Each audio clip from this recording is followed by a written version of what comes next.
اعوذ باللہ من الشیطان الرجیم بسم اللہ الرحمن الرحیم۔ السلام علیکم ناظرین، آپ کا ہوسٹ فیصل ادریس بٹ۔ ناظرین، آج میں آپ کو ملک میں پی ڈی ایم کی جماعتوں کے درمیان پکنے والی کھچڑی کے حوالے سے بتاؤں گا۔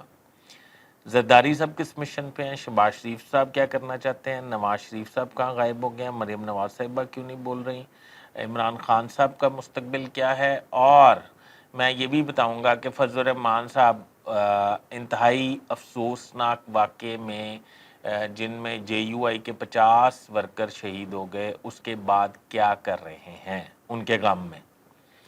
میں آپ کو یہ بھی بتاؤں گا کہ نگران وزیر اعظم کے حوالے سے کون کس کو لانا چاہتا ہے اور کون کس کو کنڈیم کر رہا ہے۔ میرا چینل سبسکرائب کر لیں، بیل آئیکن کے بٹن کو دبا لیں، میں آپ کو مشکور رہوں گا۔ ناظرین، تو شروع کرتے ہیں نواز شریف صاحب سے۔ نواز شریف صاحب جو ہیں، جس طرح کہ آپ کو پتہ ہے کہ پاکستان میں ان کے چھوٹے بھائی کی حکومت ہے اور چھوٹے بھائی ان کے نہایت اوبیڈینٹ ہیں، اور رانا ثناء اللہ وزیر داخلہ ہے، تو اس حکومت کے باوجود وہ پاکستان کلیئرنس نہیں مل رہی، واپس نہیں آ پا رہے۔ پہلے میں یہ سمجھتا تھا کہ وہ چیف جسٹس عمر عطا بندیال صاحب کی وجہ سے پاکستان واپس نہیں آ رہے، کہ ان کا یہ خیال ہے کہ کورٹ سے ان کو سپورٹ نہیں ملے گی ان کے کیسز کے حوالے سے۔ اچھا، دوسری بات یہ ہے کہ میں اب اس نتیجے پہ پہنچا ہوں، مجھے یہ اطلاع ملی ہے کہ عمر عطا بندیال جو ہیں وہ میٹر نہیں کرتے، انہیں کسی اور جگہ سے کلیئرنس نہیں مل رہی۔ کلیئرنس کیوں نہیں مل رہی؟ کلیئرنس انہیں مل چکی تھی جب وہ دبئی تشریف لائے ہیں، انہیں کلیئرنس مل چکی تھی۔ انہوں نے ہر دفعہ، آپ کو پتہ ہے جب وہ اقتدار میں آتے ہیں تو ان کی کوئی نہ کسی نہ کسی وجہ سے فوج سے لڑائی ہو جاتی ہے۔ تو اس دفعہ انہوں نے یہ کیا کہ اقتدار میں آنے سے پہلے ہی انہوں نے کچھ ایسی بات کر دی جس کی وجہ سے میرا خیال اختلافات جو ہیں وہ شدت اختیار کر گئے۔ بات انہوں نے کیا کی؟ بات انہوں نے یہ کی، جب انہیں یہ سمجھا دیا گیا کہ الیکشن نہیں ہونے، تو انہوں نے یہ خواہش کا اظہار کر دیا کہ ٹھیک ہے۔ پہلے تو پہلی غلطی انہوں نے یہ کی، غور سے سن لیں، پہلی غلطی انہوں نے یہ کی کہ میں پرائم منسٹر بنوں گا۔ تب تک تمام حالات ٹھیک جا رہے تھے، میں پرائم منسٹر بنوں گا اور شہباز صاحب نہیں بنیں گے، میں 3-4 ماہ کے لیے بڑے باعزت واپسی کروں گا۔ مجھے بے عزت کر کے پرائم منسٹر ہاؤس سے نکالا گیا تھا، میں باعزت واپسی کروں گا اور میں پرائم منسٹر بنوں گا۔ 3-4 ماہ بعد میں عہدہ چھوڑ دوں گا، شہباز صاحب پرائم منسٹر بن جائیں اور میں واپس لندن آ جاؤں گا اور بیٹھ کے صرف پارٹی کو چلاؤں گا اور حکومت میں انٹرفیئر نہیں کروں گا۔ پہلی بات یہ تھی۔ دوسری بات انہوں نے یہ کر دی، دوسری جو سنگین غلطی کی وہ یہ کی، جب انہیں یہ باور کروا دیا گیا اس غلطی کے بعد کہ انتخابات نہیں ہونے جا رہے، ملک کو معاشی طور پر مستحکم کرنے کے لیے ابھی ملک اس بات کا متحمل نہیں ہے کہ وہ ایک سیاسی پارٹی یا سیاسی اشرافیہ کا بوجھ اٹھا سکے۔ آپ کو اندازہ ہے نا، اس وقت 90,000 گاڑیاں ہیں، صرف اسلام آباد میں سرکاری گاڑیاں 90,000، ان کا کروڑوں روپے کا پیٹرول ہے، کروڑوں روپے کی مینٹیننس ہے۔ خیر، میں ٹاپک سے کسی اور طرف نکل جاؤں گا۔ آپ چھوڑیں، چرچل نے پاکستان کے بارے میں، بلکہ ایشیا کے بارے میں، ایشیا نہیں، انڈیا پاکستان کے بارے میں کیا کہا تھا، اور وہ بھی میں آپ کو بتاؤں گا۔ بہرحال انہوں نے یہ کہا، دوسری غلطی ان سے یہ ہو گئی کہ انہوں نے کہا ٹھیک ہے الیکشن نہ کروائیں، پر کیئر ٹیکر پرائم منسٹر جو ہے، کیونکہ آپ کو اکانومسٹ چاہیے، تو اسحاق ڈار صاحب کو بنا دیں۔ اسحاق ڈار صاحب کو کا نام جب انہوں نے پٹ کیا وہ لیک ہو گیا۔ وہ لیک ہوا تو ایک کوہرام مچ گیا، پیپلز پارٹی بھی احتجاجاً ناراض ہو گئی، جے یو آئی بھی غصے میں آ گئی، فضل الرحمان صاحب بھی ناراضگی کا اظہار کر دیا، شہباز شریف صاحب بھی چونک گئے کہ نواز شریف صاحب اسحاق ڈار صاحب کا کہہ رہے ہیں، انہوں نے اپنے انٹرویوز میں بھی کہا۔ بہرحال اس سے پہلے ایک بات ہوئی، الیکشن کمیشن نے اسحاق ڈار کا نام کنڈیم کرنے کے لیے، کل میرے آفس میں ایک میرے سینئر ساتھی میرے سے یہ بات کر رہے تھے کہ اسحاق ڈار بطور caretaker prime minister final ہو گئے ہیں۔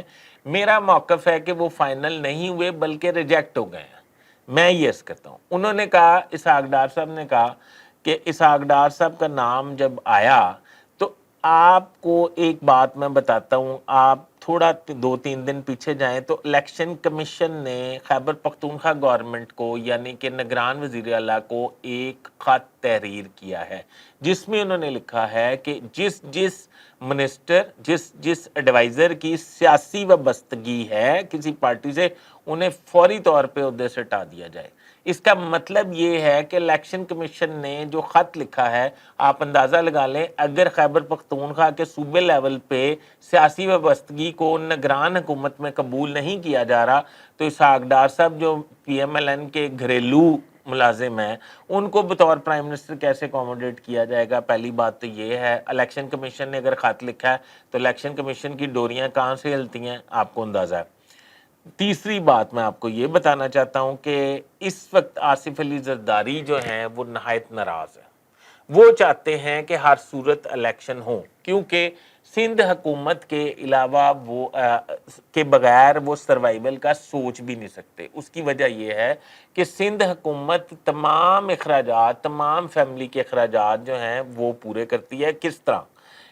ان کا آئی تھنک سو کہ وہ بلاول ہاؤس جو ہے وہ کیمپ آفس ہوگا سی ایم کا، وہاں پہ ٹیشو پیپر سے لے کے گاڑی تک، گاڑی سے لے کے اے سی تک، اے سی سے لے کے فرنیچر تک، تمام سرکاری کھاتے میں سے، ایس این جی اے ڈی کے کھاتے میں سے ادا ہوتے ہوں گے پیسے، جو کروڑوں اربوں روپیہ بنتا ہوگا، اس کا تو ہمیں پتہ ہی نہیں لگنے دیتے۔ اور بھی کئی کیمپ آفس ہوں گے، نوابشاہ کیمپ آفس ہوگا، ٹھیک ہے جی، وہ کیمپ آفس میں پھر سرکاری طور پہ ہمارے خون پسینے کی جو کمائی ہے وہی لگتی ہے۔ تیسری بات میں یہ بتانا چاہتا ہوں کہ شہباز شریف صاحب جو ہیں انہوں نے الوداعی ملاقاتیں شروع کر دی ہیں۔ اسحاق ڈار صاحب جو ہیں وہ میں نے آپ کو بتا دیا کہ کیوں وہ نگران وزیر اعظم نہیں بن سکتے۔ دوسری بات، اس وقت آصف علی زرداری صاحب کے کیمپ آفسز کی بات ہو رہی تھی کہ آصف علی زرداری صاحب جو ہیں وہ افورڈ نہیں کرتے کہ وہ کسی طرح بھی حکومت سے باہر رہ سکیں۔ مسلم لیگ نون کے میاں نواز شریف صاحب جو ہیں وہ اس وقت شدید ناراض ہیں شہباز شریف صاحب سے، اور وہ ان کو چھوڑ چھاڑ کر واپس چلے گئے، وہ پاکستان واپس نہیں آ سکے۔ یہ اس میں شہباز شریف صاحب کا کوئی گناہ نہیں ہے، کوئی غلطی نہیں ہے، اس میں نواز شریف صاحب کی اپنی غلطی ہے جو انہوں نے فوراً وزارت عظمیٰ حاصل کرنے کے لیے بیان جاری کر دیا، پھر اسحاق ڈار صاحب کو نگران وزیر اعظم بنانے کے لیے کہہ دیا۔ اب بیچ والی بات یہ ہے، میں نے پہلے بھی ولاگ کیا ہے کہ میری نظر میں کوئی پولیٹیکل فگر جو ہے اس کیئر ٹیکر سیٹ اپ میں شامل نہیں ہوگا، کیونکہ اس وقت پاکستان کی ہسٹری کی سب سے بڑی انویسٹمنٹ پاکستان آ رہی ہے عرب ممالک سے، جس کے گارنٹر آرمی چیف ہیں، اور وہ افورڈ نہیں کرتے کہ ان سرمایہ کاروں کو کوئی پولیٹیکل حکومت ناکوں چنے چبوا دے۔ وہ یہ سمجھتے ہیں کہ انہیں تحفظ فراہم کیا جائے تاکہ ملک کا بول بالا ہو، اکانومی ٹھیک ہو، ڈالر نیچے آئے اور پاکستان کی معیشت جو ہے مستحکم ہو۔ اس کے لیے وہ کام کر رہے ہیں۔ تو اب دوسری بات میں آپ کو یہ کہنا چاہتا ہوں کہ ابھی کی یعنی کہ تمام سیاستدان جو ہیں ان کی اس وقت چھٹی ہونے والی ہے، اور چھٹی ہونے کے بعد یہ مجھے ایک دوست ہیں پولیٹیکل فگر ہیں، ان کا رات میسج آیا تھا کہ فیصل بھائی 24 مارچ 24 میں الیکشن ہر صورت ہوں گے۔ میں نے انہیں کہا کہ میں اس بات کو نہیں مانتا کہ مارچ 24 میں الیکشن ہوں گے۔ میں یہ سمجھتا ہوں کہ الیکشن ابھی دور دور تک نہیں ہے، ابھی جو حکومت کے ٹکر آئے گی اس کو بہت ساری ذمہ داریاں نبھانی ہیں، جس کو میں سمجھتا ہوں کہ اسٹیبلشمنٹ جو ہے فل ہیلپ آؤٹ کرے گی، اور جس سے ملک کی معیشت مستحکم ہوگی، ملک کے حالات ٹھیک ہوں گے، ملک کی اکانومی ٹھیک ہوگی۔ تو اس کے بعد کوئی پولیٹیکل فگر جو ہیں وہ آ جائے تو مجھے پتہ نہیں ہے۔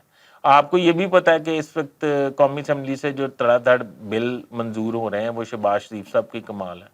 بہرحال میں آپ کو یہی بتانا چاہتا تھا کہ اور کیئر ٹیکر منسٹر وزیر اعظم جو ہیں ان کے بارے میں پشین گوئی نہیں کر رہا، تو اب بھی سارے سوشل میڈیا پہ بھرا پڑا 1600 میرے خیال وزیر اعظم جو ہیں شیروانیاں سلوا کے تو پھر رہے ہیں اپنی اپنی سفارشی کو لے کے۔ تو میرا نہیں خیال کہ کوئی ایسا وزیر اعظم آئے، میرے خیال میں وزیر اعظم وہ آئے گا جو کنٹینیو کر سکے کافی عرصہ اور ملک کے ساتھ سنسیئر ہو۔ ناظرین، میرا چینل سبسکرائب کر لیں، بیل آئیکن کے بٹن کو دبا لیں، اپنے ہوسٹ فیصل عدیل اسپاٹ کو اجازت دیجیے۔ نئی اپڈیٹ نئے پروگرام کے ساتھ دوبارہ حاضر خدمت ہوں گا۔ اللہ حافظ۔